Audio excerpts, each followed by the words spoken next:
I just wanted no more secrets, you know? And then a part of it was I would totally lie if I said, like, I was just gone, like I never had another craving, another whatever, right?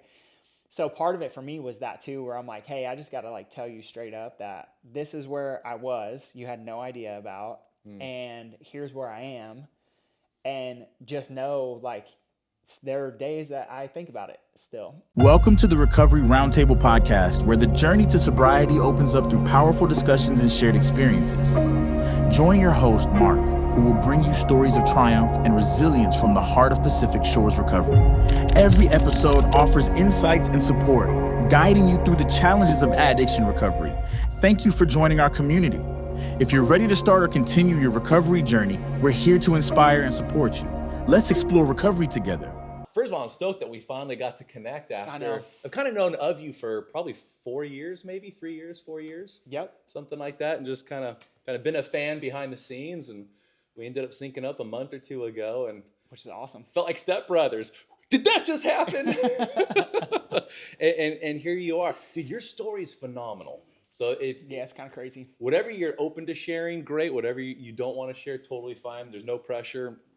I just love learning and what you share. Some people are going to watch this and it's going to resonate with them so much. So I know you said you weren't from here. Why don't you go ahead and jump into your story? Yeah, I mean, I don't know. Do you want the long version or the short version? That's probably Dude, more I the booked question. out a couple hours with you. So wherever you want to Okay, go sweet. and wherever this takes us. So I always try to keep it short because it could just get long-winded. But so I grew up in Indiana, now in Dana Point, California, and everybody always asks, like, how'd you get from Indiana to Dana Point? So longer story than probably time for, because there's a bunch of moving parts with it. But the big picture is this. So I grew up in Indiana. My whole life, I kind of was wanting to be the assistant manager at the oil change shop that I worked at. That was like, I would had a 401k and a key, and I was like, I was going to be set. So that was the dream. That was the dream. And my dad is like, no, you're for sure going to college. So I applied to one college hoping that I wouldn't get in, just to appease him. And I ended up getting in. Thank God. Again, he's faithful. So he just kind of like walked me through all these places where I was dumb and stubborn.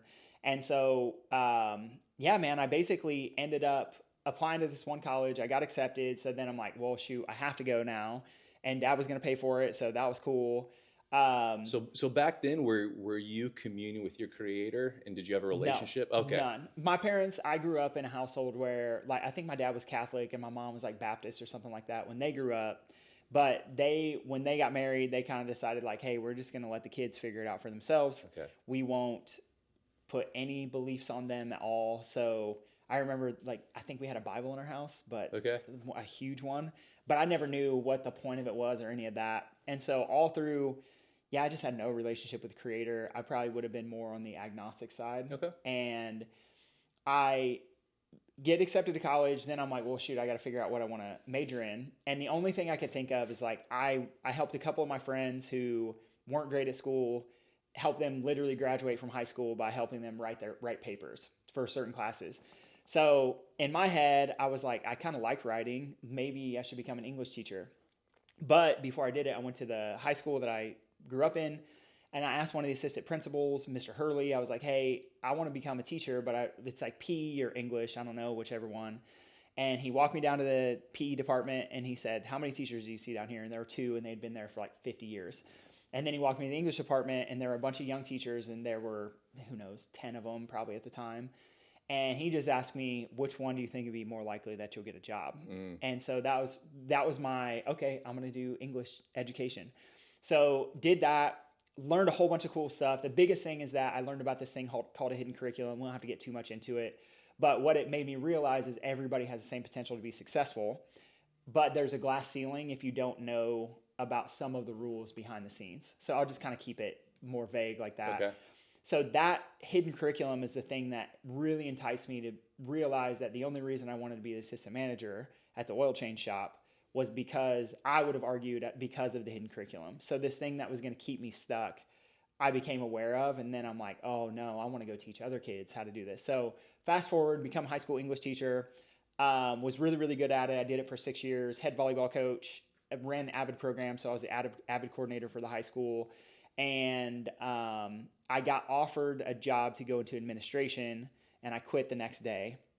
after 6 years, behind the scenes of all of that was a wake of wicked addiction to pain pills and other stuff, but mostly that. And like my wife, she wasn't my wife. We were engaged at the time. She had no idea. Still didn't even know until years later. But I was at a friend's house, and dude, there's so many pieces of this story. It's so hard. So I was at a friend's house, and he basically is like, hey, do you want to do a line? And I thought it was something else, but it ended up being heroin. I said no. But that was a moment for me when I realized if I don't leave this situation, then I will for sure end up dead. That was the only thought I could think of. So you had that realization that this was a path that once you completely went down, there'd be no coming back. That was the defining moment, but it gives me goosebumps, dude, just thinking, like, I can feel it. But that was Holy Spirit. That was the first time I could definitively say Holy Spirit spoke to me in that moment and said, leave. But back then, you weren't aware of what it was, but you had some divine direction. Okay. So back then, I'll even take it a step further. I was helping with the Secular Student Alliance Club and the Atheist Club at my high school. So you talk about, now I can look back in retrospect and feel like that was definitively Holy Spirit at the darkest, most spiritually broken place I had ever been in my entire life. So I appreciate the way you brought that up, because a lot of people do struggle with a higher deity or a higher power. Mm-hmm. And just because you don't know what to label it, you can still listen to it. And then it sounds like, and we'll get there was a part where you said, I can identify what that was now. Yep. Okay. 100%. And it's that, I don't know, dude. I feel like when you know that it's Holy Spirit, it's the same when you get these goosebumps that are just undescribable. That was Holy Spirit speaking to me, leave. And it was one word, and it was leave, and I left. And thank God that I did. So the backdrop to that is my wife was getting her physical therapy license. So, and I was a partier, like all through high school. But I always had this belief, like if I would drink and I would have a headache the next day, my friends would be like, dude, just take Excedrin, just take Tylenol. But I always said, no, my body knows how to heal itself. My body can take care of it on its own. I don't need to take that. So I would put all these ridiculous drugs in my system, but for Tylenol or something else, I'm like, my body knows how to heal itself. So I don't put that in my body. Sorry. Seemingly doesn't make sense at all. But my wife was finishing up her physical therapy license, and she worked for a chiropractor at the time. So it took her 6 months to convince me to go meet Dr. Mike. She said, just go listen to him and hear what he has to say, because you believe a lot of these things, you just don't know that you believe them. And the first thing he said in this room of 100 people is the body knows how to heal itself, and it does it through the nervous system. And that was a thing that I had believed my entire life to be true, but I just thought, like, my friends thought I was weird. I thought I was weird. I thought it was just this thing that I believed that everybody else thought I was dumb. So where did you first get that belief? I don't know. Okay. I mean, when you talk about a gifting, I feel like that's one of those things that God just gave me, is this natural understanding and trust in the system. And I'm just kind of piecing it together now of that's how much I trust what he gave us. And so at some point, I think that was just a gift that he gave. It's like, hey, you might have all this brokenness and all this darkness, but there's a piece of you that I'm never going to leave you. And I'm going to leave you with this thing that'll anchor you in how I created you. And it fits with the idea of the hidden curriculum too, of like, we're all designed to be perfect and be successful and thrive and et cetera. So when I heard him speak, I was like, man, what would it look like to go to chiropractic school? But I waited another 3 years before I made the decision to quit teaching, go into chiropractic. And then that's what moved me from Indiana to Georgia. So my wife gave up her dream job. We sold our house. I quit teaching the day after I got offered a job to go into admin and teach all these other teachers what I was doing in my classroom. And we moved to Georgia, and that's where I got my doctorate. And then in that journey, we basically decided we're not going back to Indiana. Where could we go? We're summertime and water year round. And the only two places in the U.S. that I could think of were Florida and California. Yeah. And Florida, we had vacation there when we were kids and didn't really feel like pulled there for anything. Yeah. And so we started researching California, fell in love with the idea of Dana Point, traveled the coast, hit every beach town from Half Moon Bay all the way to San Diego, fell in love with Dana, and then have been there ever since. So that's awesome. So during this time, you kind of discussed it of you were still drinking, still using, but I'm assuming there was guilt, shame, and so it was kind of this hidden darkness that you kept. This episode is brought to you by Pacific Shores. We have been an industry leader for over 25 years in the mental health and addiction space. We have helped thousands and thousands of individuals and families reclaim their lives. If you or a loved one is struggling with addiction, please reach out so we can do this together. Our number is 949-749-7317. More of it, so it was guilt and shame, but more of it was that I was really good at teaching, but I realized that it wasn't my true passion and calling. Like I couldn't have done it forever. And I think that if I stayed there, I would have just continued to try and numb myself out of how unhappy I was, even though you look at it from the outside and it's like, oh, he's a volleyball coach. He's the Avid coordinator. He's got all the, like this offer to go into administration. So I kind of like had it all. And I was even like, the funny part is I was the health dude at school. I ate clean. I worked out. I think CrossFit at the time wasn't huge yet. And so I was the CrossFit dude and everybody wanted to know what I was doing. And I had this secret thing because I was just so not passionate about anything in my life. Like it was my highest calling. Well, let's jump into that because I think you kind of just uncovered a huge aspect of you look successful on the outside and you're doing a huge service. Yeah. I mean, you're teaching kids, you're educating them into kind of behind the scenes stuff. But it sounds like there was a part of you that knew you were made for something greater. Yeah. And it sounds like part of that rationalization, maybe at a subconscious level, is you were numbing and sedating, kind of wrestling with that 100%. until you finally made that decision. Yep. So this is going to resonate with so many people. So what was the process where you were able to understand that maybe it wasn't, this is the way that I am, but it's me numbing and sedating, trying to wrestle with this internal calling, Yeah. and what that looked like, where you finally listen and move, because most people get those little tiny taps, but it's a whisper, and so they don't acknowledge it, and they just continue down that same path. Does that make sense? Yeah, 100%. I honestly, I don't know. You could probably explain it better than I can because I just was doing it real time. And I could look back and say it was all just obedience, right? But there was a part of me that knew if I didn't get out of where I was going to end up, I hate to say it this way, but it's like just like everybody else. And now I look in that room that I was in on the day when I heard leave, I don't think any of them are alive. So there was just something in me that knew I had to get out and had to get away. So that is heavy. I just want to create space for that now, because that realization, it's hindsight's always 20/20. But to look back, had I not made that conscious decision, you said obedience, which I love. And one of the things that I've continued to learn and somewhat recently is delayed obedience is still disobedience. Exactly. Yep. And so you heard this voice, you felt this feeling, you listened to that. Had you not, there's a high probability, it sounds like everybody that you were with in that moment continued down that same path. They're no longer here. Yep. That is huge. Yeah. So I kind of got goosebumps too. Just confirming when I take time to listen to the voice. So let's jump into that. Did you have a process where you're able to create the space for that silent solitude or to hear that voice?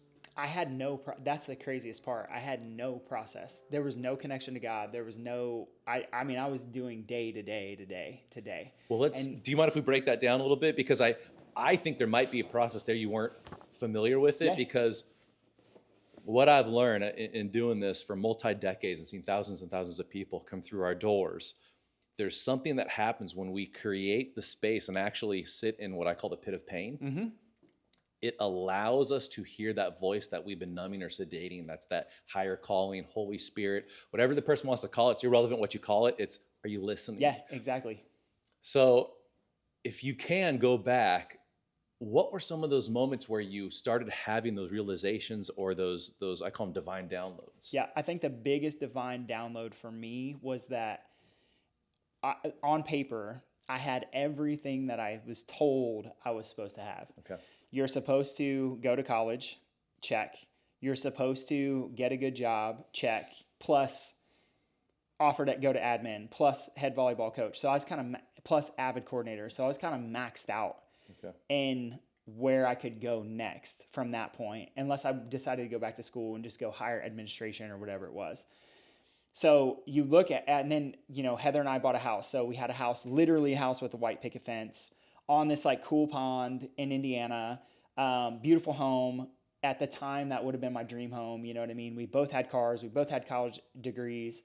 And I kind of realized that like, I've done everything that I was told I was supposed to do to be happy and successful, and then you make it.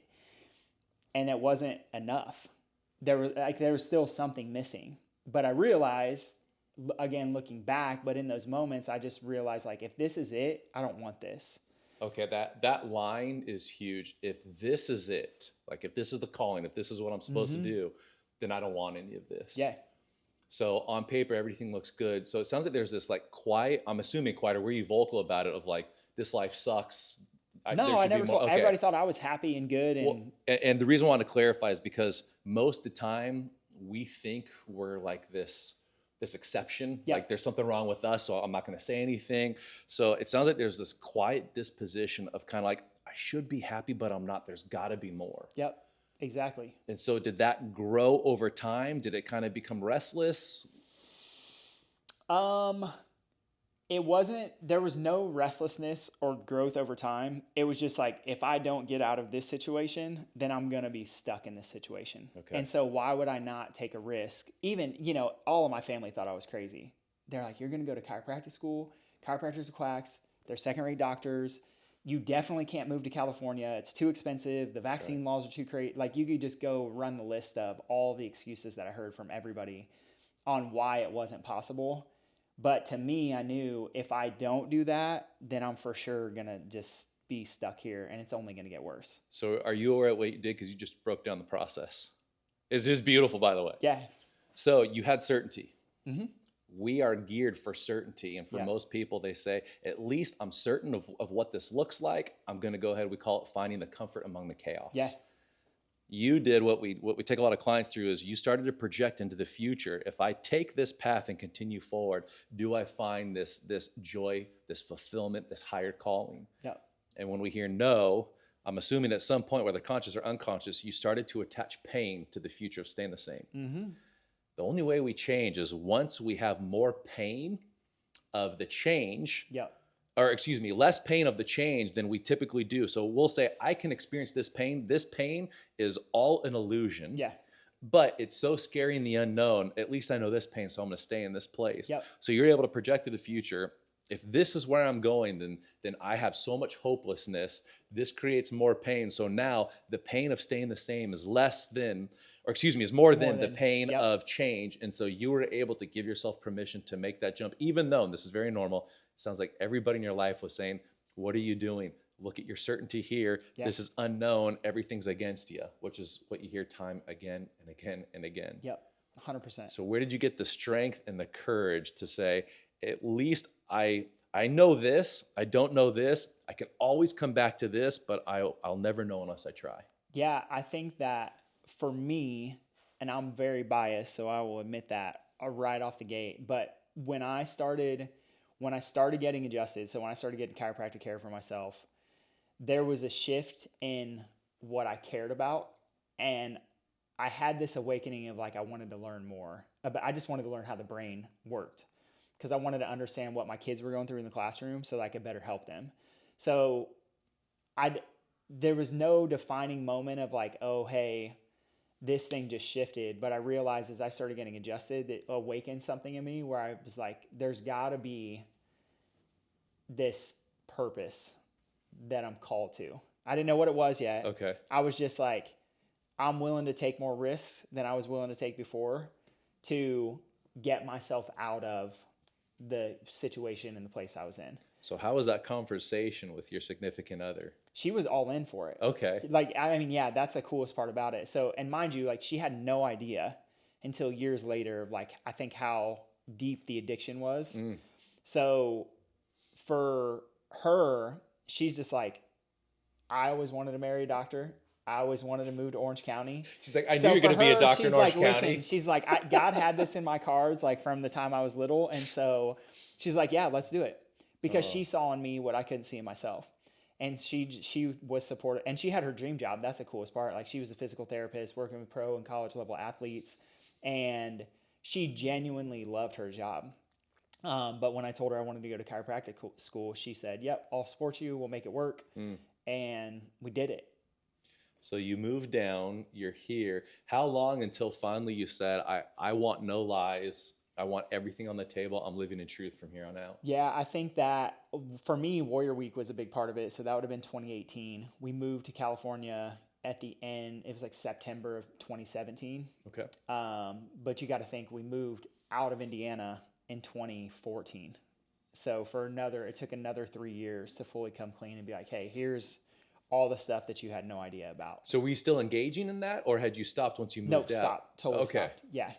Yeah, totally stopped. And even in chiropractic school had totally stopped too. So it sounds like, and correct me if I'm wrong, when you made that move, it pulled you out of that environment and you were pursuing that higher calling. So change of environment and finding of purpose were the two main primary aspects of that. Remove that completely from your life. 100%. Okay. But there was still that I call it the toxic shame, the guilt and the shame of kind of like, okay, I don't even want anyone to know this part. I'll just let this part die silently.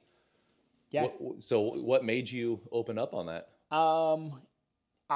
There was just a part, I feel like I just wanted no more secrets, And then a part of it was I would totally lie if I said like, I was just gone, like I never had another craving, another whatever, right? So part of it for me was that too, where I'm like, hey, I just got to like tell you straight up that this is where I was, you had no idea about, and here's where I am. And just know, like, there are days that I think about it still. But I was never in an environment where I even had access, like probably, but I never sought it out, because there was so much more of a sense of purpose. And that always kept me, we talk about the straight and narrow path. Yeah. Well, purpose is so important of a higher calling. So how did she receive it when you shared? Because that's where most people won't, because they assume worst case scenario. Yeah. I think that at first it was kind of shock and almost like, I don't want to say disbelief, but maybe a little bit of pissed off. Well, yeah. And just like, I can't believe that. But then it's also like, well, okay. Like if you're not doing it now, then cool. Like let's keep moving forward. We have a business. We have a healthy marriage. Let's just keep on doing what we're doing. And how was it for you? How did you feel once you lifted that off? I think it was a big weight. Yeah, absolutely. Of just, it's something that you carry with you every day that nobody knew about. Like parents didn't know about, brother didn't know about, no one knew. Except for that group of people who I would get stuff from. And even then they're like, oh, he knows, like we know not to tell anybody because he's the teacher and he, so there's like this whole kind of little culture that's like, yeah, we'll keep your secret. It's all good. So once that was out, did you feel like there was another level where you were able to be present and to really show up? Yeah. And I think that the more I go, the more I realize that like just that 100% authentic, like you said it perfectly earlier, everybody's going through stuff all the time, but we feel like we're one of one. And it's very easy to get wrapped up in that mindset that, oh, I'm the only one struggling with this. And then we keep it a secret and then we self-sabotage. But to share it it's just made me more open with everything. Well, and I'm glad you shared that way. And the reason why I asked is because, so we were having an issue with one of the computers here that was just running slow. Yeah. And so I asked, are you shutting it down every night to clear the cache? And Yep. everyone's looking like, what are you talking about? It hadn't been shut down like 6 months. So we're very similar. When we keep this secret, it's using up our RAM. Yeah. And it's like, we don't understand why we keep hitting these blocks and roadblocks. It's like, I don't get it. Like I'm not even using it anymore, but there's this part that's still, it's like the cache, the memory that's still taking that. Yep. And what we found is when we do a full system reboot, meaning I'm getting rid of everything, here's the truth, we're able to operate at such a different capacity. So that was why I asked, is because again, we tend to think we're unique, and I assume the answer, but I didn't want to assume, but it's like, yeah, there's a part of us that when I am living 100% in the light and I expose all the darkness, it's like I have a higher capacity to go after the purpose and the passion and this pursuit of what we're called to. Yeah. And I think that when you can be open and honest and transparent and share just all the dark stuff, like it gives people permission to do the same. And then they don't, like you give them a way to almost release their guilt and shame. And then which just allows them to step into their purpose more. So it's like you talk about shining the light, or like Jesus talked about bringing heaven here on earth. Like that's a part of it, because then other people have permission to do the same, and they're like, "Oh, he's just being real. Like I can be real." Yeah. So let's get into one of the things I was so stoked to have you in the studio is because you shared this a while ago. Was the body keeps the score. Yep. Like the body holds the trauma. The body holds all this, and so you got into actual physical work. Yeah. Combined with spiritual and mental. I don't want to discount that, but you do something completely different. I know when I first heard you're a chiropractor, I thought the same thing. I had one of my first roommates was a chiropractor and would do the craziest, weirdest thing. I'm kind of like, oh, okay. And then once he said, hey, I just got my certificate, you need to call me doctor. I'm like, whatever, guy. Yep. But that's just one type. You do something completely different. So Yeah. this is what I want to dive into. Yeah. So man, I don't even know where to start. There's so much. So long story short, usually what I tell people in the beginning is we focus on the brain. So most chiropractors, not saying it's good, bad, right, or wrong, it's just different. Most chiropractors are going to bring somebody in, they're going to take x-rays, they might do a scan, they're going to show somebody in their x-rays, here's where quote unquote bones are out of place, and they're going to lay them down and they're going to adjust those areas or where it hurts or whatever. So if someone has pain, if they have bones out of place on an x-ray, if they have a disc issue in an MRI, we ask the question of like, what caused that in the first place? So if we're looking at an x-ray and MRI, that's a symptom. My question would be, what's the cause? And to me, 95% of the time it goes back to the brain and how the brain talks to the rest of the body. So we can live without a heart. We can live without lungs for a period of time. We can live without kidneys, parts of our liver, live without a spleen. You can't live without a brain. Like there's no pause. Let's like take out somebody's brain and put a new brain in, right? So the brain connects us to life. So what we're doing in our office, we're literally looking at, okay, where's someone's brain? So we're measuring prefrontal cortex, the cerebellum, and then the brainstem. And then based on what we find with those findings, that's how we'll adjust someone. So how do you measure that? Yeah, so there's a series of tests. So we'll use a thermography scan, which isn't necessarily measuring side of the brain. It's just measuring whether the body's in fight or flight or in rest and digest. So if we want to use the sciencey terms, it would be sympathetic, parasympathetic. But we're measuring fight or flight, rest, and digest. From there, we know that if the body's in fight or flight, cortisol, adrenaline, norepinephrine are the hormones that are released. Those turn off the prefrontal cortex. So the prefrontal cortex is responsible for grit, willpower, determination, curiosity, our sense of purpose, our sense of identity, determining good versus bad, right versus wrong. It's our goal setting. It modulates pain. Anything that makes somebody a successful human being, it's housed in the prefrontal cortex for sure. So we measure it using that scan, which is an autonomic scan. It's called thermography. We use a specific one called Insight. And then we'll do a series of neurological tests. So we have 4 or 5 tests that measure the prefrontal cortex. So we use Romberg, Sharpen, Romberg, Middlemeyer. In chiropractic school or in medical school, they teach these to look for and test for pathology. But what I'm doing, we're not testing for pathology. We're just looking at how can we allow the body to thrive and heal itself. So those are the frontal core, and we do thumb extension. We test the cerebellum, so we use a series of tapping tests. There's a whole bunch, like the UPDRS, which is the United Parkinson's Disease Rating Scale system. They have a bunch of different tests that you can use to test cerebellum, so we use those. And then we combine that with like simple vitals, do another test called dual gait, and then our chiropractic exam as well. So we take all those tests and we can definitively say with someone, okay, your left frontal cortex is weaker than your right frontal cortex. And then based on those findings, we will adjust someone to strengthen whichever side of the brain needs to be strengthened or whichever side of the cerebellum, whatever it is. And so what we're doing, what I always tell people is I'm not fixing someone.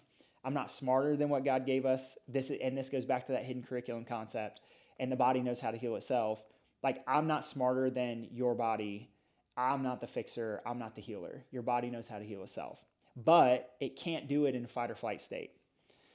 And so a simple sports analogy would be like you can't play offense and defense at the same time.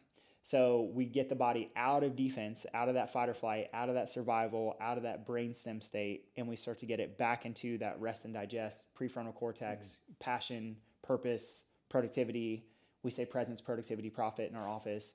When we're adjusting the spine, waking up the brain the way that we do. There's a speed involved. There's a whole bunch of nerdy sciencey stuff with it, but I'll just kind of leave it there. Okay, well, so what happens to the body when it's stuck in defense? Yeah, so I think to understand what happens, you have to know why it happens first, because like a lot of people say, well, I'm not stressed, but then you said it perfectly in the beginning.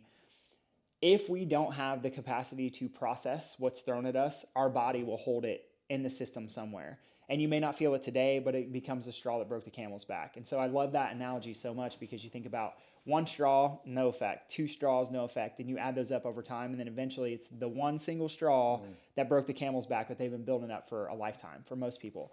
So stress, we're designed to fight or run away. So God gave us the ability to release those three stress hormones, cortisol, adrenaline, norepinephrine, to get us up and fight or run away.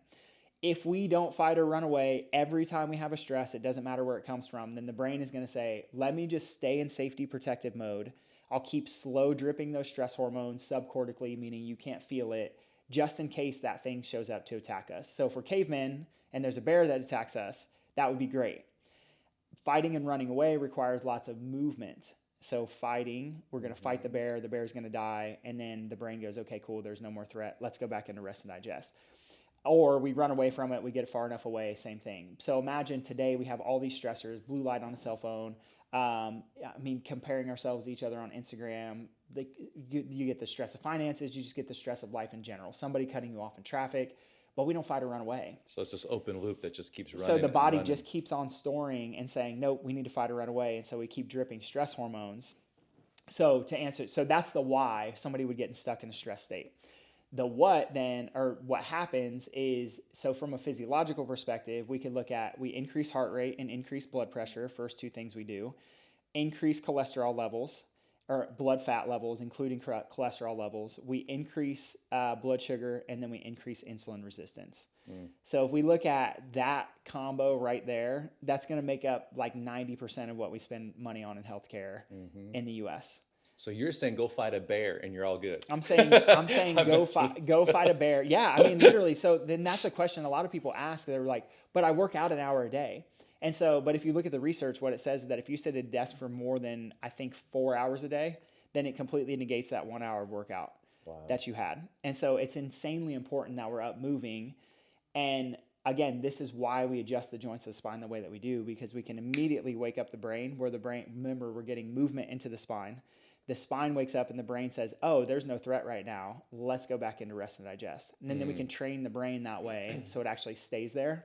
And then the stresses that get thrown at us, our brain can process it and say, actually, that's nothing to worry about. We don't need to go subcortical. And longer term, we just create more capacity for people.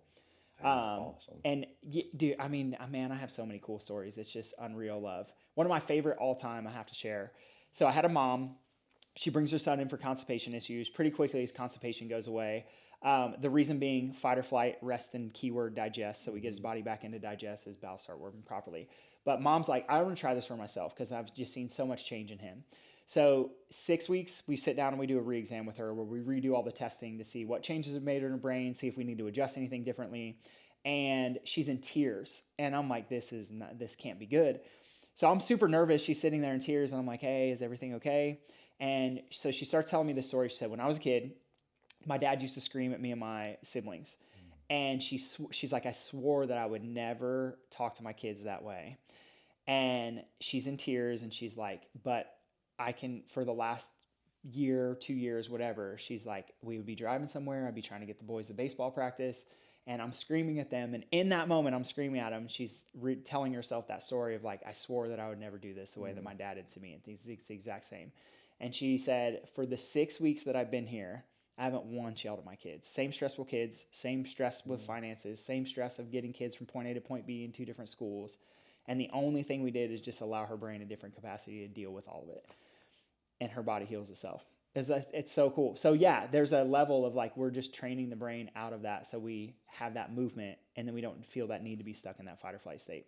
So how long does that process typically take? Is it 6 weeks? It depends on, for her, it was 6 weeks. It depends on the amount. There are a whole bunch of factors in it. Mindset is the trickiest one, as you know. So someone with a more negative mindset is probably going to take longer to get results than someone who has a positive mindset.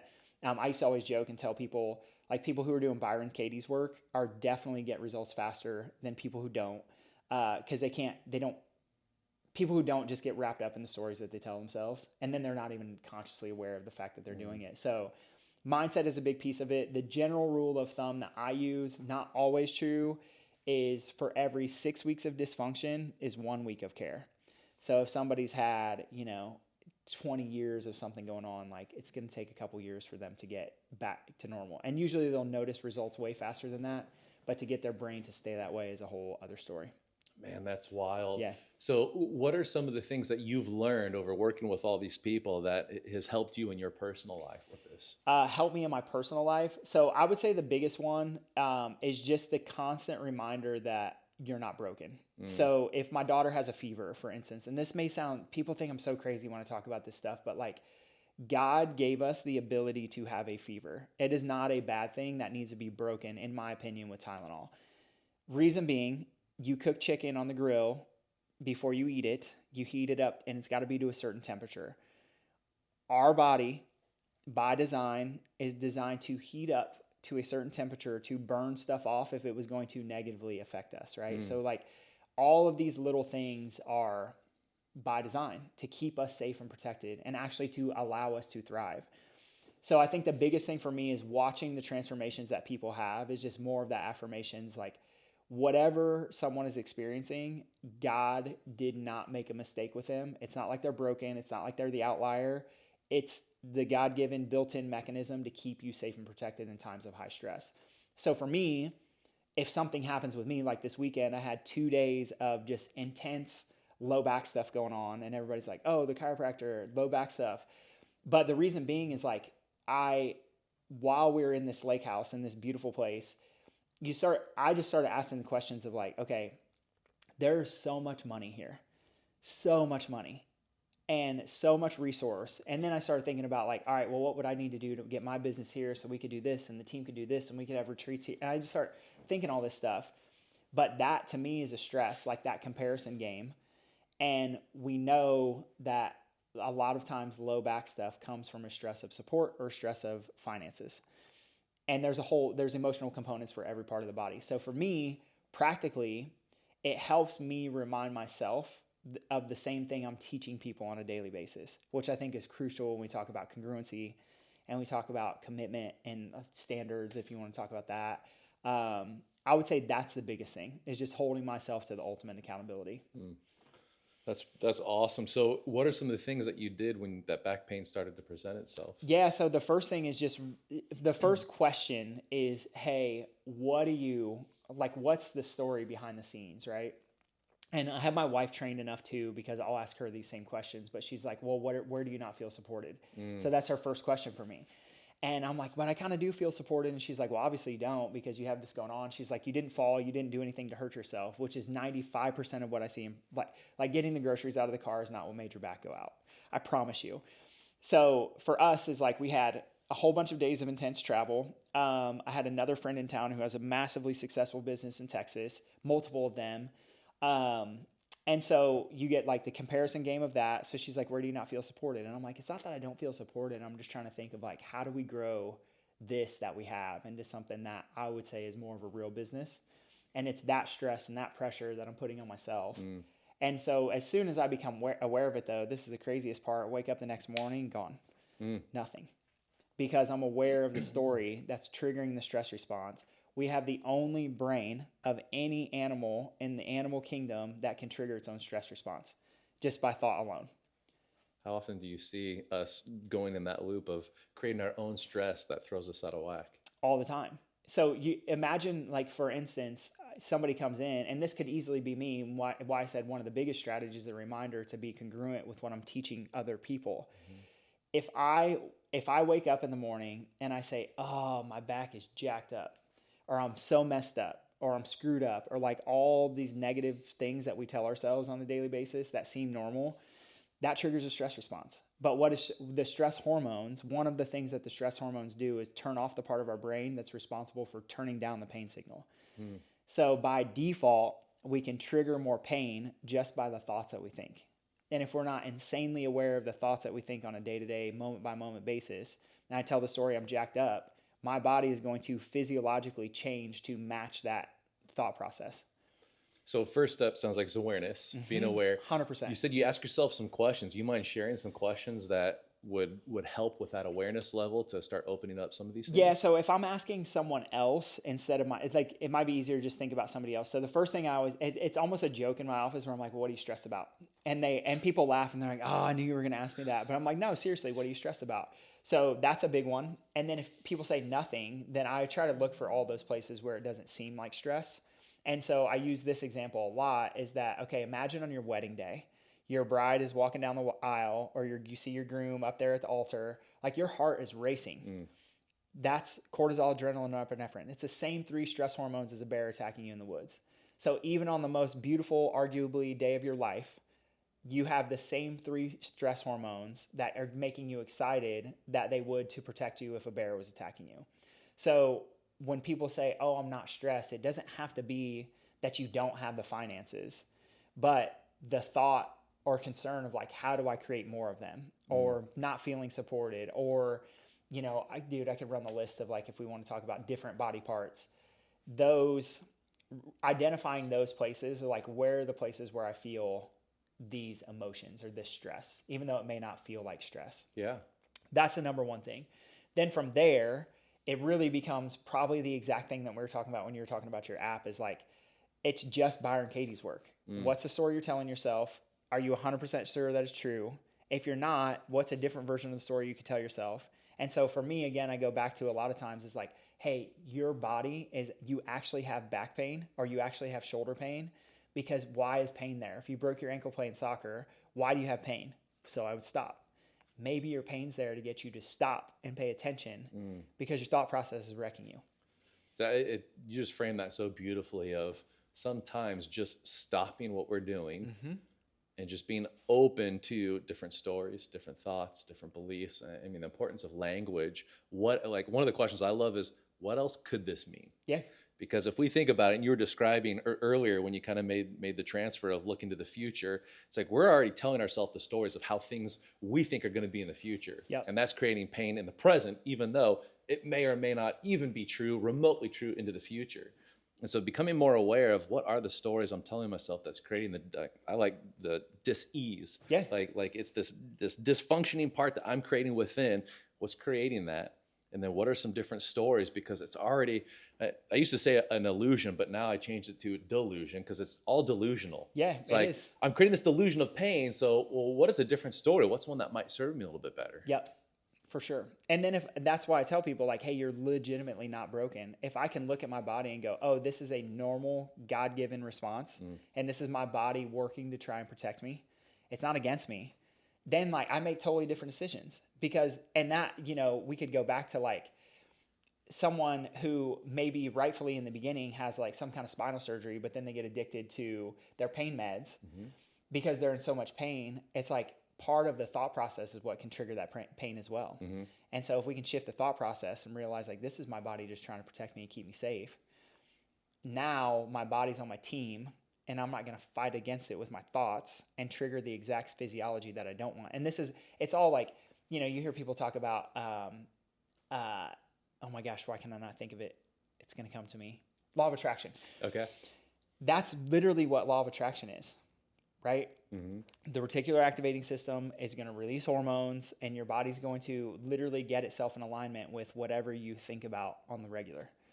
And we see it time and time again. One of my favorite stories, I don't know if you've ever heard this one, but the guy he was like a prisoner of war for like 7 or 8 years. I can't remember the guy's name. And so he realized pretty quickly, he's like, I'm going to go insane if I don't do something.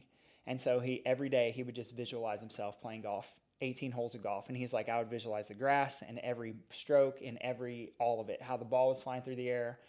And he gets out. One of the first things he did was play golf. And he's like, I played better than I ever had by like 20 strokes ever in my life. And so the question is why? Is because what he thought about is what his brain literally wired into itself.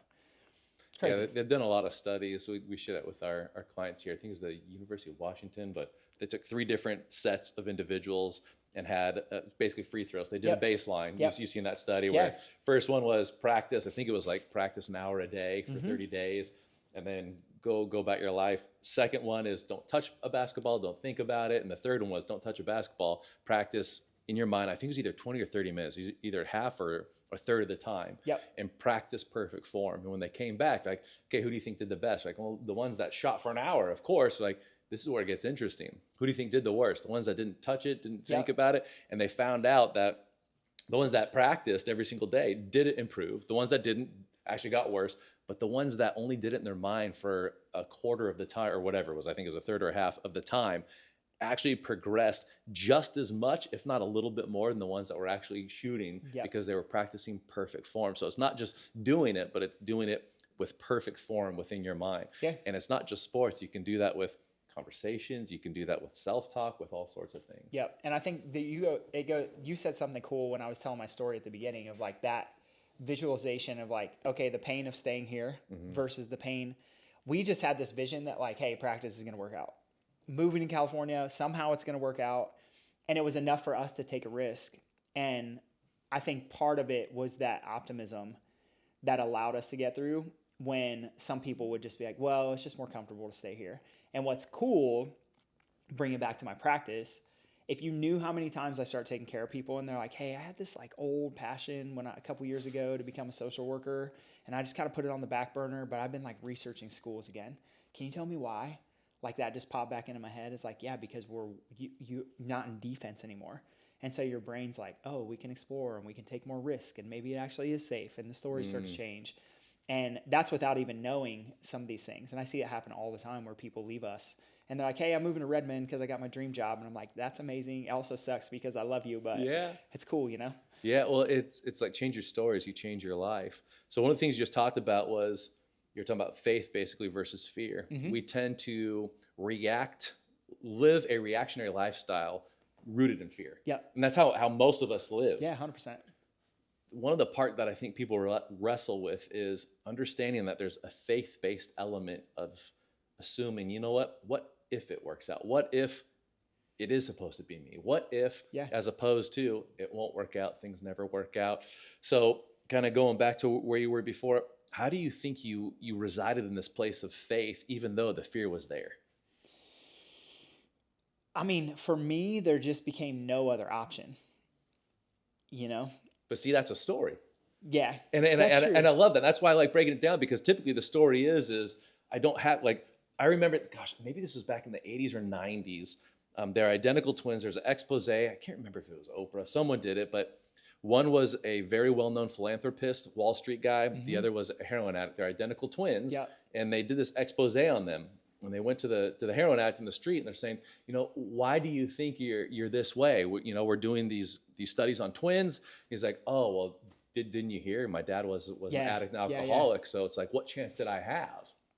And so, I mean, there's a lot more to it, but that was the part that stuck out to me. And they go to the philanthropist, identical twins, so same DNA. And they go to him and they go, why do you think you're this way? He goes, oh, didn't you hear? My dad was an addict or alcoholic. I never wanted to be anything like that. I remember hearing that the first time and thinking, oh my gosh, almost the same person. I mean, there's a lot of similarities, but one story was my dad was an alcoholic. I had no other chance. And the other one was my dad was an alcoholic. I don't ever want to be anything like that. And they're both right.